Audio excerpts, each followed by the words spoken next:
Normal molecular mass वो है जो आपको फॉर्मूला से मिल जाएगा, जैसे बेंजीन है तो C6H6, आप इसको 12 × 6 + 1 × 6 करके कैलकुलेट कर सकते हो।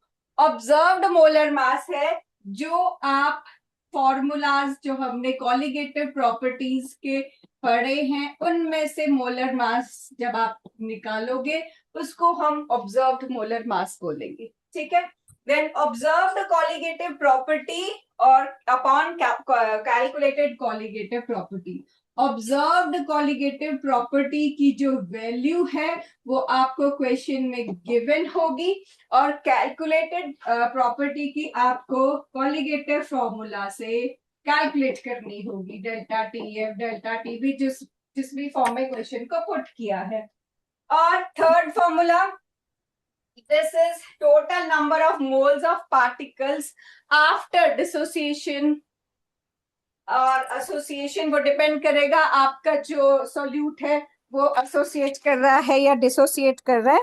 तो total number of moles of particles after dissociation association upon number of moles of particles before, after upon before, ये याद रखना है, बाद वाला और ये पहले वाला, ठीक है। ये 3 फॉर्म्स है वैन हॉफ फैक्टर के। आपको क्वेश्चन में देखना होता है कि आपको कौन सा वाला यूज करना है। कुछ फॉर्मूलाज जो कुछ क्वेश्चंस होते हैं डायरेक्ट होते हैं, जिसमें आपको सिर्फ जो कॉलिगेटिव प्रॉपर्टीज है उनमें सिर्फ आई पुट करना है, जैसे delta T F is equal to I into K F into M, या delta T B is equal to I into K B into M, या pi is equal to I into CRT, या P naught minus PS upon P naught is equal to I into XB. For colligative property, relative lowering of vapor pressure, depression in freezing point, elevation in boiling point, and osmotic pressure. ये 4 colligative properties में हमें कहा जाता है कि हमें जो भी सोल्यूट ऐड किया है, अगर तो वो सोल्यूट नॉन इलेक्ट्रोलिटिक है मतलब अगर वो ऐसे आयंस में नहीं डिसोसिएट कर रहा, जैसे ग्लूकोज हो गया, सुक्रोज हो गया, यूरिया हो गया, कोई जीन फ्रेगमेंट हो गई या उसने इन जनरल कोई सॉल्यूट बोल दिया जो आयंस में डिसोसिएट नहीं कर रहा, इन सब के लिए I1 है। यहां तक तो ठीक होता है, लेकिन ये कहता अगर कोई इलेक्ट्रोलिटिक सोल्यूट है then you have to calculate number of ions it splits into, ठीक है।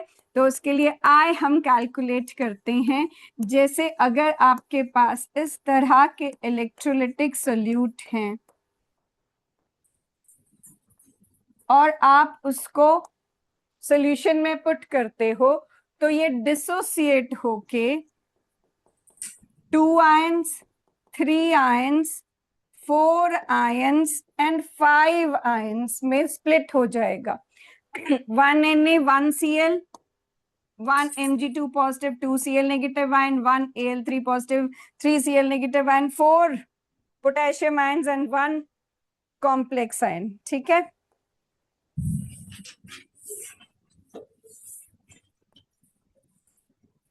अब ये डिसोसिएशन का हो गया, बट ये अज्यूम करता है कि आपका जो सोल्यूट आप ऐड कर रहे हो वो 100% डिसोसिएट कर रहा है। वैसे ही अगर कोई सोल्यूट आपके सॉल्यूशन में जाके जुड़ जाता है तो वो एसोसिएट कर रहा है, तो जितना भी नंबर आपने डाला होता है उस नंबर के बस वो आधा ही रह जाता है, हाफ अगर डाइमर बन रहा है, 1/3 अगर ट्राइमर बन रहा है, ठीक है। तो ये जनरल है वैन हॉफ फैक्टर, उसका आई, राइट। यहां तक फिर भी ठीक है। अब मैंने कहा ये अज्यूम करते हैं कि आपका जो भी सोल्यूट है इट इज डिसोसिएटिंग और एसोसिएटिंग 100%, राइट। लेकिन अगर एसोसिएशन या डिसोसिएशन 100% नहीं है तब क्या होगा, उस केस में आता है अल्फा, ठीक है। अल्फा है डिग्री ऑफ डिसोसिएशन, अगर आप डिसोसिएशन के लिए निकाल रहे हो, और इसमें फॉर्मूला है I-1 अपॉन n-1। ठीक है, अब I आपने पीछे किया कि कितने नंबर ऑफ मोल्स में वो डिसोसिएट कर रहा है, और n I जो है वो उधर से आपको पता चल जाएगा n नंबर ऑफ मोल्स जो आप 100% के लिए अज्यूम कर रहे हो। ठीक है, एंड यहां पर सेकेंड केस में it is degree of association, degree of association. ठीक है, जिसमें अगेन आपका जो एक्सपेक्टेड है कि वो कितने में एसोसिएट कर रहा है, आपको वो n की जगह पुट करना है। ठीक है, निकालो अपनी असाइनमेंट, निकालो, क्वेश्चन से ही पता चलेगा। ये फॉर्मूला बस एक बार बताने के लिए, क्योंकि फॉर्मूला सिर्फ करने से क्वेश्चन नहीं हो जाता। ठीक है, so I start with 21st question. जब एक दो क्वेश्चन आप कर लोगे उसके बाद हम एमसीक्यू करेंगे, because MCQs are mostly direct. So let's do a tough question. 21st question है, question says 0.6 millilitre of acetic acid, 0.6 millilitre, ये वॉल्यूम दी हुई है एसिटिक एसिड की। एसिटिक एसिड यहाँ सॉल्यूट लग रहा है, हैविंग डेंसिटी, डेंसिटी दी है एसिटिक एसिड की विच इज 1.06 ग्राम पर मिलीलीटर। ठीक है, और is dissolved in 1 liter of water। तो ये वॉल्यूम है वाटर की, सॉल्वेंट है 1 liter। The depression in freezing point observed for this strength of acid was 0.0205. Depression in freezing point observed for this, yeah, depression means delta, freezing point का delta TF, this is given 0.0205 degrees Celsius. Calculate the Van 't Hoff and dissociation constant। आपको I calculate करना है और K calculate करना है।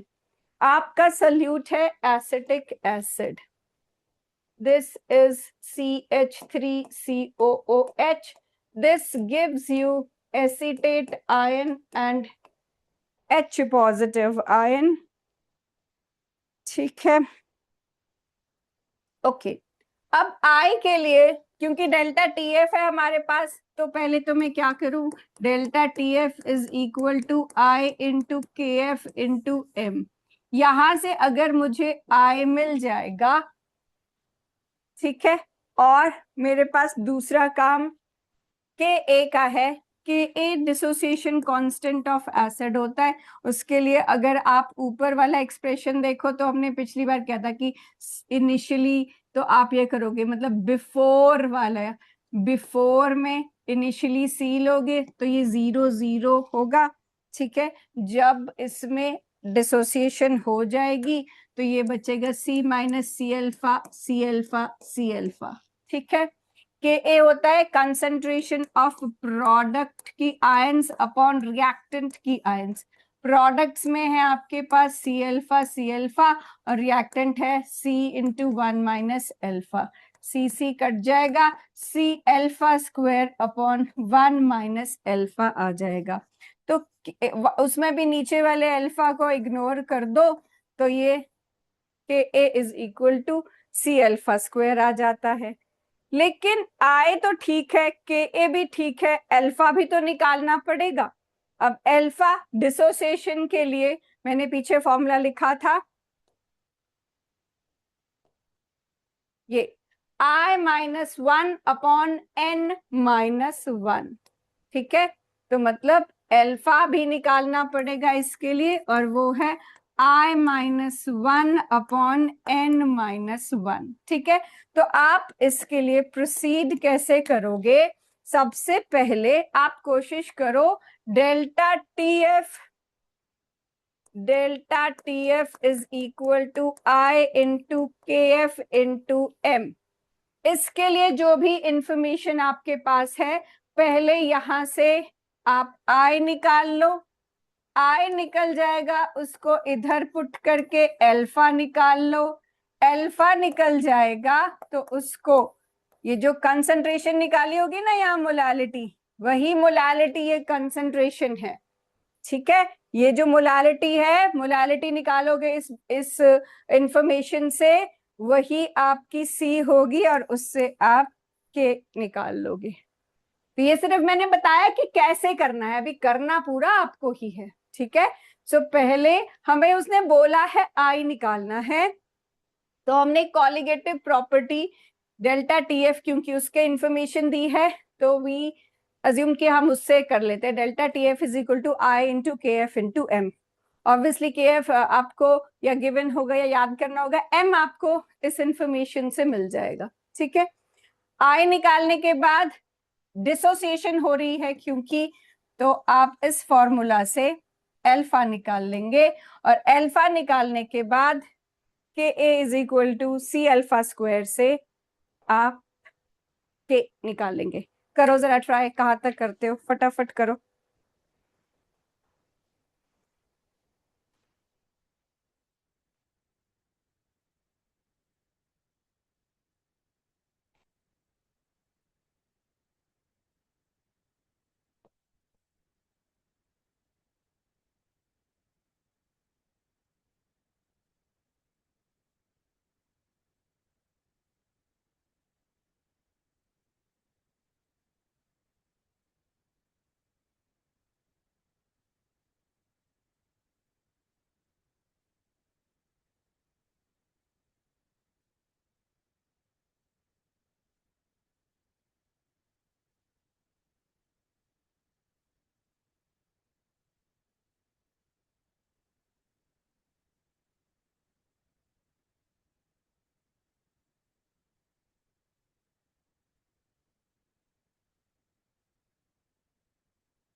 देखो, पहले मैंने आपको पहले बोला कि सबसे पहले आप ये कर लो, delta T F is equal to I into K F into M, लेकिन उसको करने के लिए भी 4 स्टेप्स लगे। ठीक है, क्यों? क्योंकि हमें इसके लिए चाहिए मोलालिटी। एक मिनट बेटे।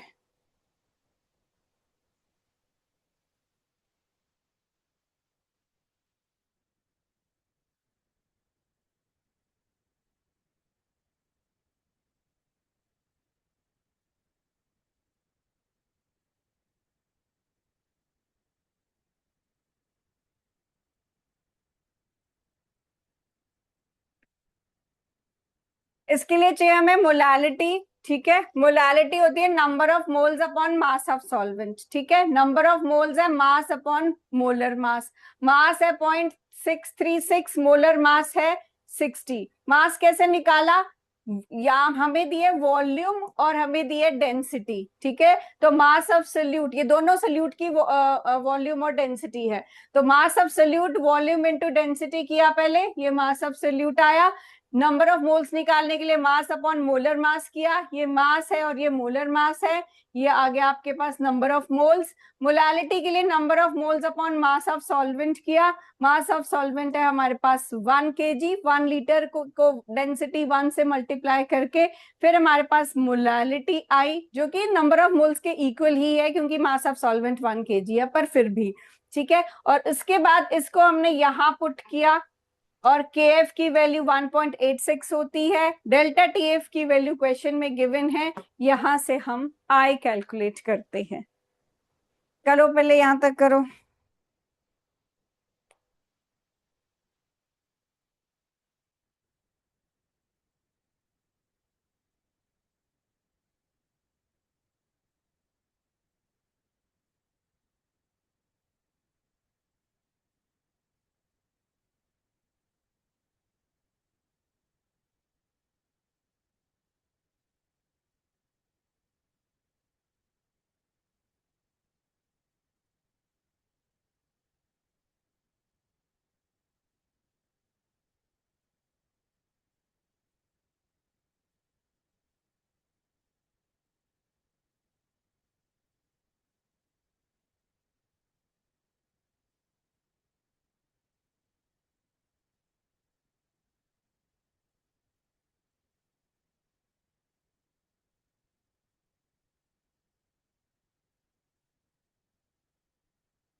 डान लिया।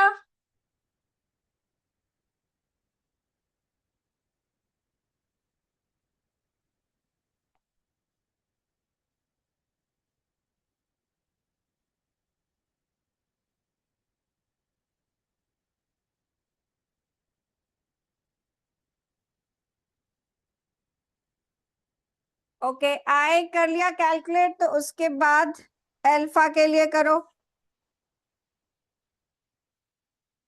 कैसे अल्फा के लिए करोगे? और के लिए करो।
अल्फा कैलकुलेट किया बेटा? क्या है फॉर्मूला अल्फा का? Alpha is I minus 1/n-1। ठीक है, एसिटिक एसिड है, 2 आयंस में 2 ट्राई, तो n इसमें 2 हो गया। ठीक है, तो this is I minus 1/2 - 1, 2 - 1 is 1, तो ये रह गया I माइनस 1। I की वैल्यू क्या है आपका? 1.041। ठीक है, तो 1.041 यहां पर आप पुट करो, alpha is equal to 1.041 minus 1, तो अल्फा आ गया 0.41। ठीक है, दिस इज योर अल्फा।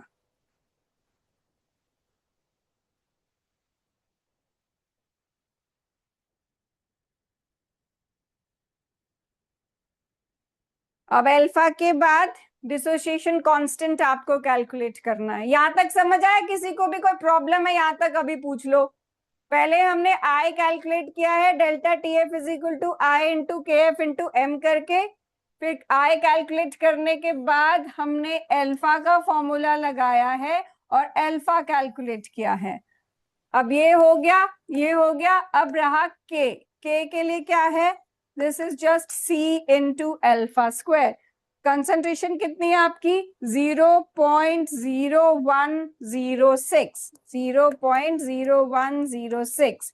ठीक है, ये सी है और अल्फा आ गया 0.041 का स्क्वायर। सॉल्व करो, के की वैल्यू निकालो।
हाँ बेटा, निकला आंसर? किस किस ने कर लिया? रेज योर हैंड्स जिसको अभी तक समझ आ गया कि कैसे किया ये। किस किस को समझ आ गया?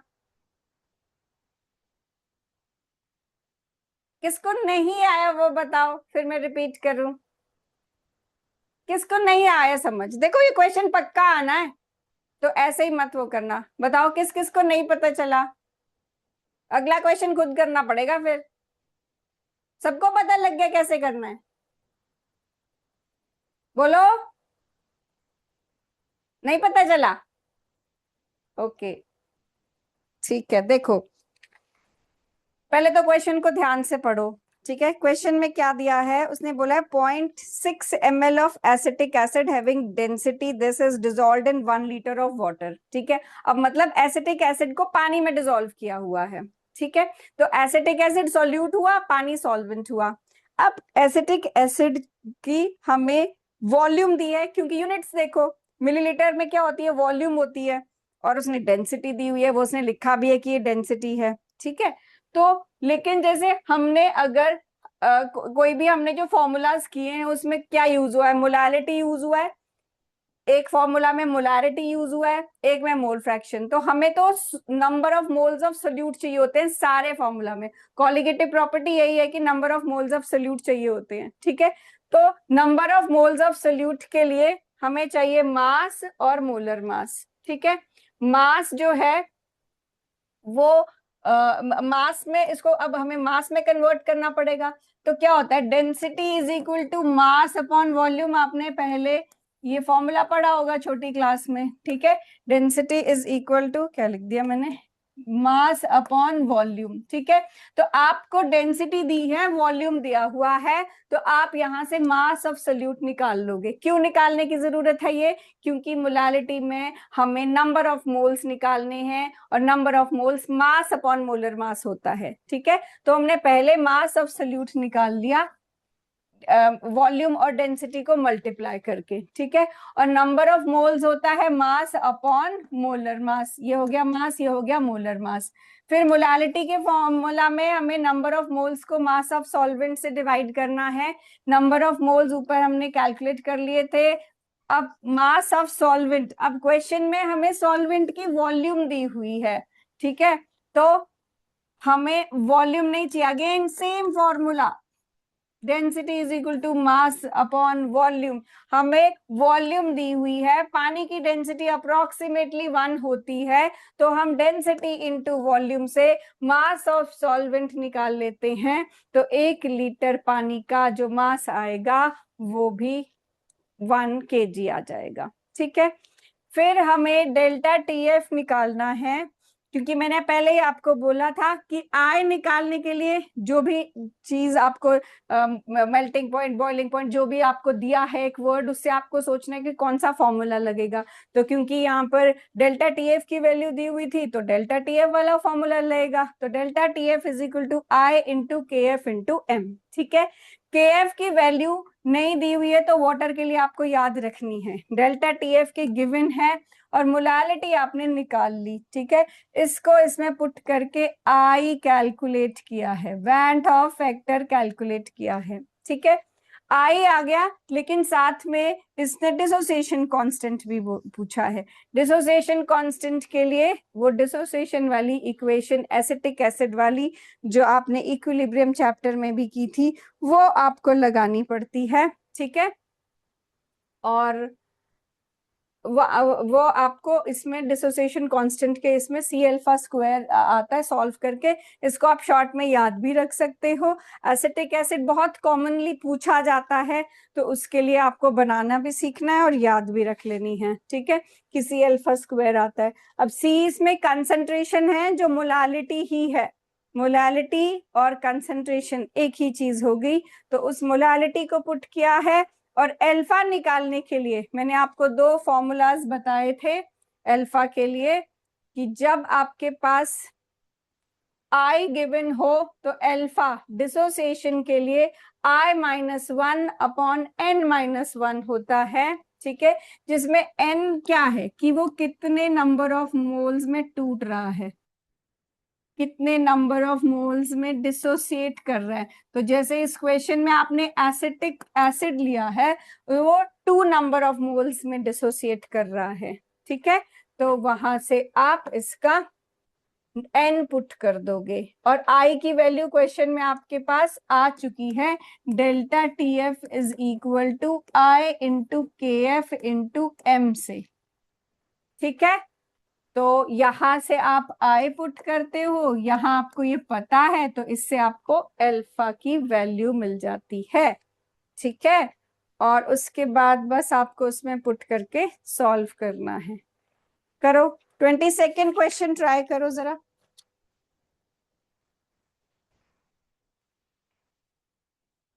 Question number 22।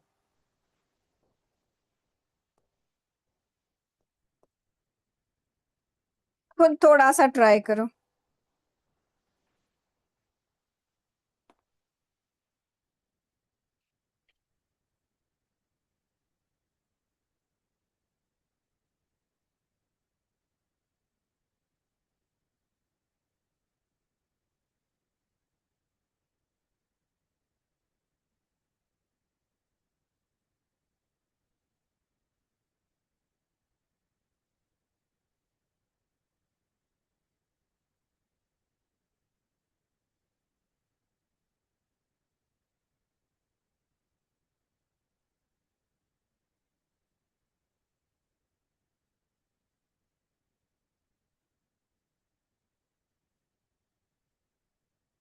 लिखो जो जो इसमें गिवन है चीजें उनको पहले लिखो, जो फॉर्मूला यूज होगा वो लिखो।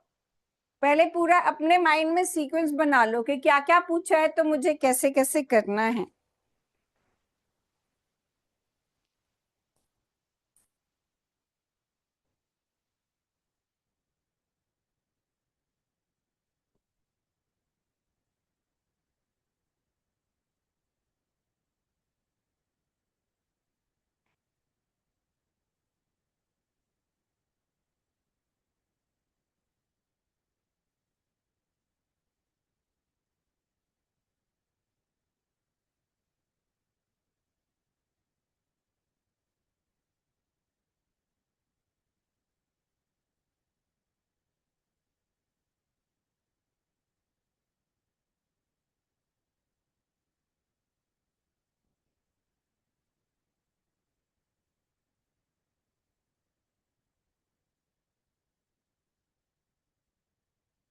अब ये बेस्ड है एसोसिएशन पे। आपको क्वेश्चन में गिवन है मास ऑफ सल्यूट, गिवन है mass of solvent, delta T F के एफ सब गिवन है, ठीक है। अल्फा के लिए पहले आई तो चाहिए ही होता है, तो और ये फिर डेल्टा टी एफ है, तो delta T F is equal to I into K F into M, ठीक है। अब आपके पास ये सोल्यूट है बेंजोइक एसिड, ठीक है। बेंजोइक एसिड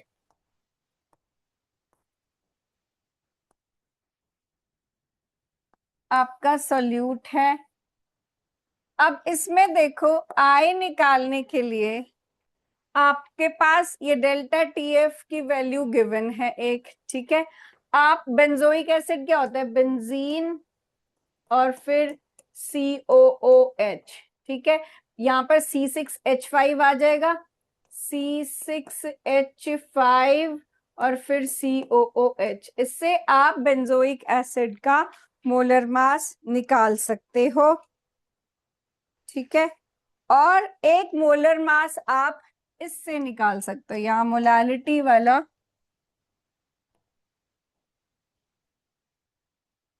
ये आ जाएगा mass upon molar mass, mass of solvent और इनटू 1000 अगर वो ग्राम्स में है, ठीक है। ये जो मोलर मास है यहां से एक मोलर मास कैलकुलेट करो और एक मोलर मास ये हो जाएगा, ठीक है। तो आई होता है नॉर्मल मोलर मास अपॉन अब नॉर्मल मोलर मास, ठीक है। अब नॉर्मल मोलर मास कैलकुलेट करोगे तो यहाँ आई नहीं लगाओगे, ठीक है, अगर इस फॉर्मूला से कैलकुलेट कर रहे हो। नॉर्मल मोलर मास आपके पास ही आ जाएगा 12 into 6 plus 5 plus 12 plus 16 plus 16 plus 1, ठीक है। I think this will come out to be 122, ठीक है। तो एक मोलर मास आपको यहां पर मिल जाएगा 122। आप अब नॉर्मल मोलर मास यहां से कैलकुलेट करके मेरे को बताओ कि कितना आएगा, करो जरा।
किसका आ गया मोलर मास फॉर्मूला में से?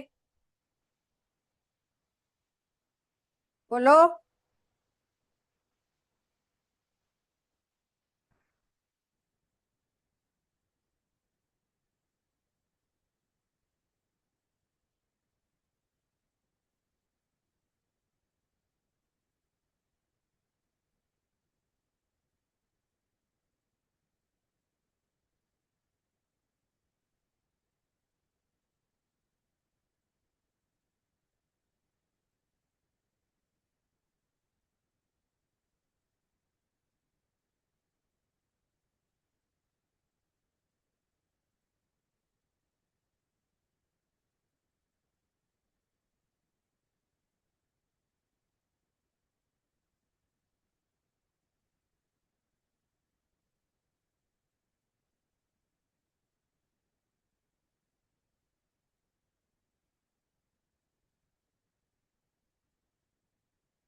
किसी का नहीं आया आंसर? किस किसने सॉल्व कर लिया? Raise your hands. किस किसने कर लिया सॉल्व?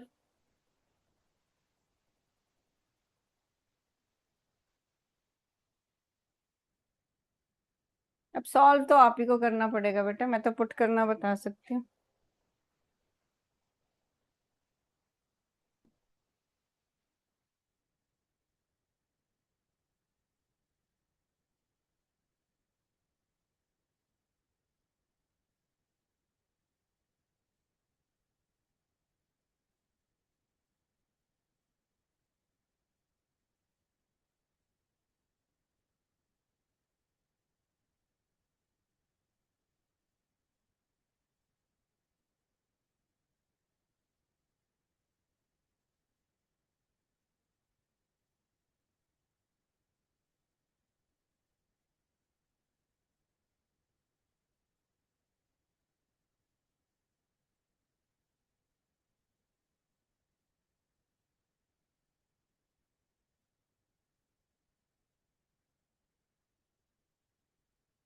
देखो सॉल्व करोगे अगर, पता नहीं अब कितने दिनों में करोगे, पर ये 241.98 अप्रोक्सीमेटली 242 आ जाता है।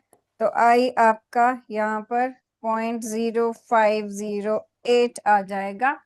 आई निकल जाएगा तो अल्फा का फॉर्मूला आपको लिखना है एसोसिएशन के लिए, जिसकी एक फॉर्म है I-1/1 - 1/n। अलग अलग बुक्स में अलग अलग फॉर्मूला आपको दिख सकते हैं, ये कभी आगे साइन आगे पीछे कर देते हैं, बस सब फॉर्मूला एक ही है।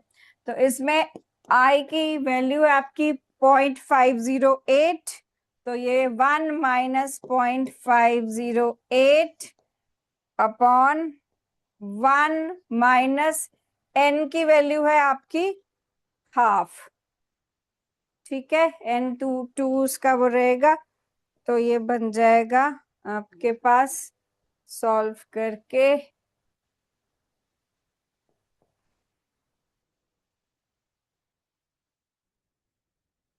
504 है, 508 है, 508 है ना। सो अल्फा की वैल्यू आएगी 0.992, जिसको परसेंटेज में चेंज करने के लिए इन 2000 करोगे तो ये 99.2% आ जाएगा। ठीक है, कैलकुलेशंस अब आपके वाले हैं।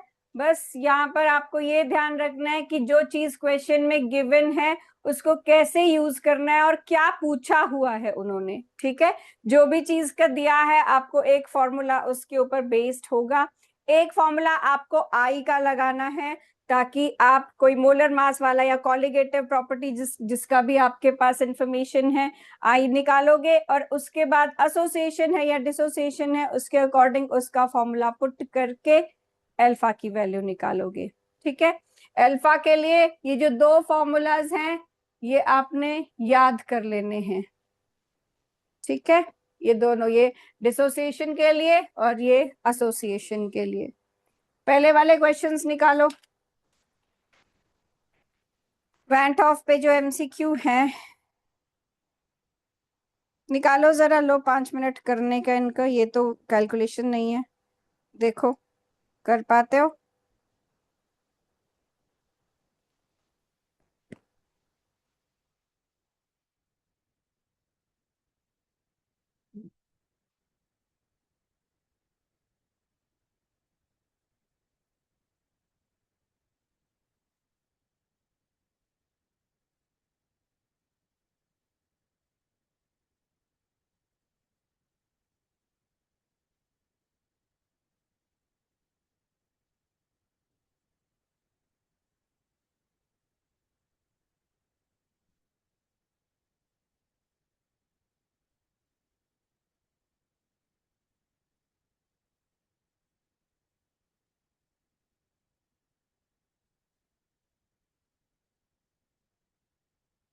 देखो, first question is the went of factor for K2SO4 in the dilute solution is. अब K2SO4 जो है इसमें आपके पास टोटल 3 आयन्स हैं, 2K पॉजिटिव और एक सल्फेट आयन, तो I इसका होगा 3। ठीक है, तो फर्स्ट का आंसर है 3। The went half factor for glucose in water, glucose जो है वो डिसोसिएट नहीं करता, तो मैंने आपको बताया था ग्लूकोज सुक्रोज ये जो भी ऑर्गेनिक कंपाउंड है उसके लिए I की वैल्यू है 1, so answer is B 1। Third question, if NaCl shows abnormal molar mass in water due to dissociation, then went of factor is. अगर कभी भी डिसोसिएशन हो रही है तो वेंट ऑफ फैक्टर जो है that will be greater than 1। ठीक है, for dissociation it is greater than 1।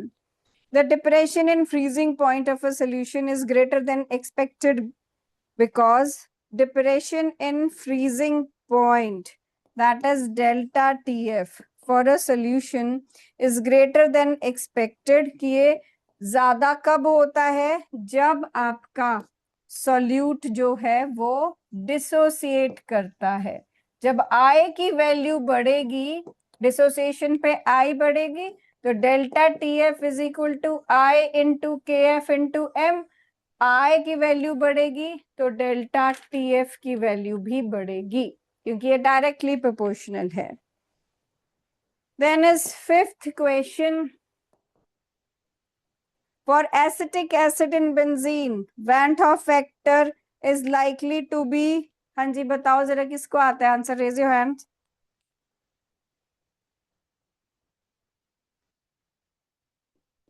किसी को नहीं आता?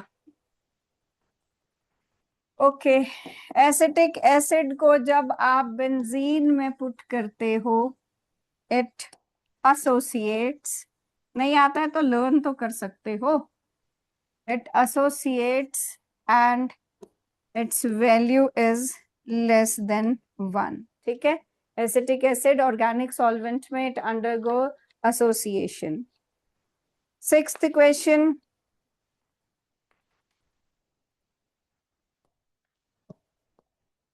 the relationship between normal molar mass and observed molar mass is। किसको आता है ये वाला? Raise your hands. किसको आता है? सिक्स्थ क्वेश्चन का आंसर। ओके, तो मैं बता देती हूँ कि बिना फॉर्मूला किए तो न्यूमेरिकल तो होने ही नहीं वाले, एमसीक्यू भी नहीं होंगे। अब इससे डायरेक्ट क्वेश्चन नहीं हो सकता अगर आपको नहीं आता है ये। ठीक है, अभी हमने जो क्वेश्चन सॉल्व किया उसमें भी सेम फॉर्मूला था, तो you better learn the formulas first. Numericals तभी हो सकते हैं बेटे अगर फॉर्मूला आता हो, बिना फॉर्मूला आए आप क्या लगाओगे उसका? सो अभी हमने जो क्वेश्चन किया उसमें यही फॉर्मूला हमने यूज किया था, that is normal molar mass upon ये जो ऑब्जर्व्ड मोलर मास है ये अब नॉर्मल मोलर मास होता है। ठीक है, सो सिक्स्थ का आंसर है B, I is normal molar mass upon अब नॉर्मल मोलर मास। ठीक है, जिसको आप ऑब्जर्व्ड मोलर मास भी बोलते हो। 7th question, which of the following has highest Van't Hoff factor in dilute aqueous solution? ये आता है, ये भी मैंने बोर्ड पे लिखा था सारे आयंस के लिए। Thank you. It's K3FeCN6. 8th is Van't Hoff factor is less than 1. किसके लिए less than 1 होता है, कब होता है? एसोसिएशन जब होती है, ठीक है। The Van't Hoff factor for solute undergoing complete dissociation into 3 ions is, अगर कोई completely dissociate कर रहा है 3 ions में, I की वैल्यू क्या होगी? 3. Which of the following solutes has Van't Hoff factor greater than 1 in dilute solution? KCl, urea, glucose या benzoic acid in benzene? KCl। अगर बेंजोइक एसिड को वाटर में डालते हैं तो क्या होता है?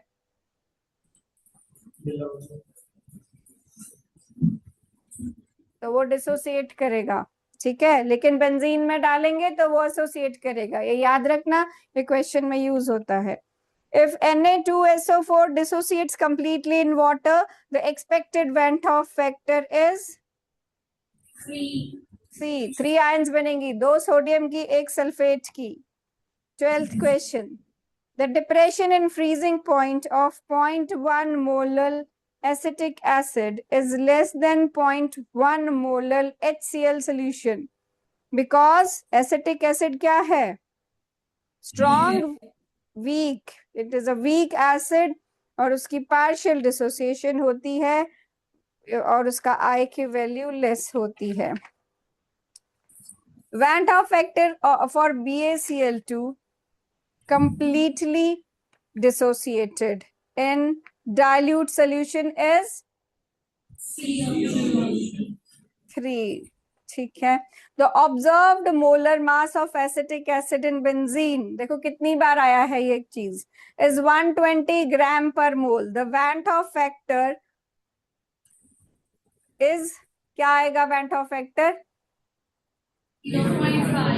0.5, क्योंकि मैंने आपको बोला बेंजीन में वो एसोसिएट करेगा तो उसका एसोसिएशन से डाइमर बनाएगा और I की वैल्यू 1/2 या 0.5 आएगी।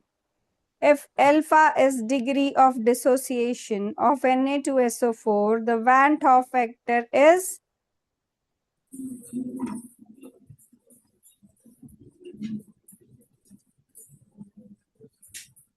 अगर अल्फा डिग्री ऑफ डिसोसिएशन, ऐसे निकालो, इसमें पुट करके निकालो।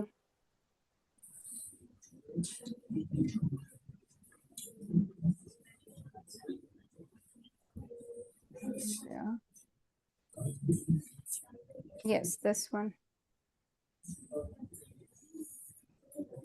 If alpha is degree of dissociation of Na2SO4, Van't Hoff factor I is, यहां से I निकालना है, पुट करो, देखो कितना आता है आपका।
आया बेटा?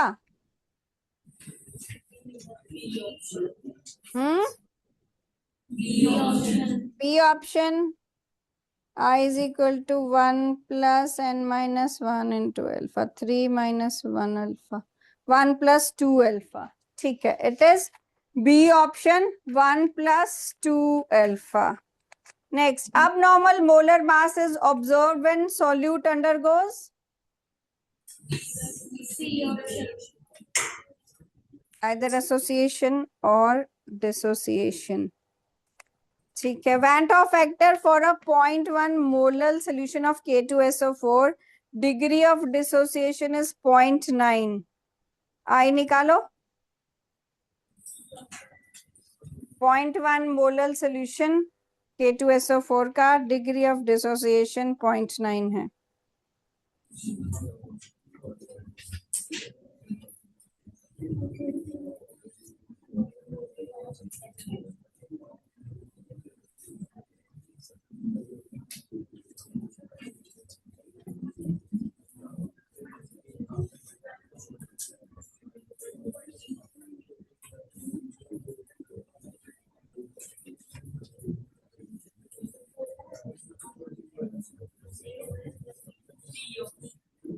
कितना आ रहा है? 2.8 आ रहा है. 3 आयंस K2SO4 वाला ऊपर वाला ही है ना, ये Na2SO4 की तरह. 1 plus 2 अल्फा, अल्फा है 0.9, 2 अल्फा हो गया 2 into 0.9, तो ये आ जाएगा 2.8. 1 plus 1.8, ठीक है 2.8. नेक्स्ट क्वेश्चन assertion reason है. 18th है, the boiling point elevation of 0.1 molar NaCl solution is nearly double that of 0.1 molar glucose solution. Is it true? क्योंकि I की वैल्यू 2 है NaCl के लिए. रीजन दिया है NaCl dissociates into 2 ions giving Van't Hoff factor 1. हाँ, false. ठीक है, Van't Hoff factor की वैल्यू 2 आनी चाहिए.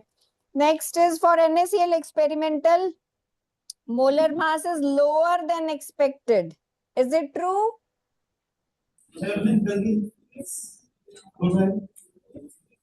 बोलो, NaCl के लिए जो मोलर मास आएगा, क्या वो कम आएगा या ज्यादा आएगा?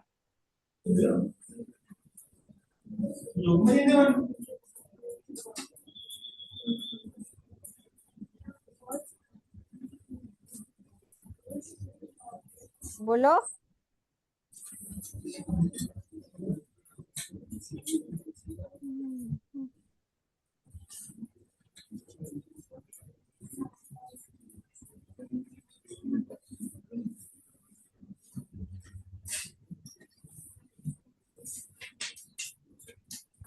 उसमें डिसोसिएशन होगी तो उसका मोलर मास लोअर होगा एक्सपेक्टेशन से. ठीक है, आप इसको पुट करके फॉर्मूला में पुट करके देखो. ठीक है, तो 19th में असर्शन भी ट्रू है और हाँ बिल्कुल डिसोसिएट करेगा वाटर में, तो एक्सप्लेनेशन भी ट्रू है. ठीक है, both A and B are true और यही करेक्ट एक्सप्लेनेशन है और उसका मोलर मास लोअर आएगा. 20th देखो. 20th says depression of freezing point is different for 0.1 molar urea and 0.1 molar glucose. Is it true? Yes. No, क्यों different ही तो होगा यूरिया. अच्छा नहीं, ठीक है, यूरिया और ग्लूकोज दोनों के लिए अच्छा सेम कंसंट्रेशन है और दोनों नॉन इलेक्ट्रोलाइट हैं. Depression and freezing point delta TF I KFM aqueous solutions ही हैं दोनों के. हाँ तो सेम आएगा ना, तो ये इसने डिफरेंट बोला है तो सेम आना चाहिए ना. This is not true, it should be same. This assertion is false. ठीक है, और कहता है both urea and glucose are non-electrolyte Van't Hoff factor 1 है. ठीक है, this is true. तो A is false but B is true. ठीक है। अब ये जो क्वेश्चंस बचे, प्लीज थोड़ा सा मेहनत, मुझे पता है बहुत मेहनत है वेंट ऑफ में, मैं ये नहीं बोल रही, पर आप फॉर्मूलाज अच्छे से याद करो।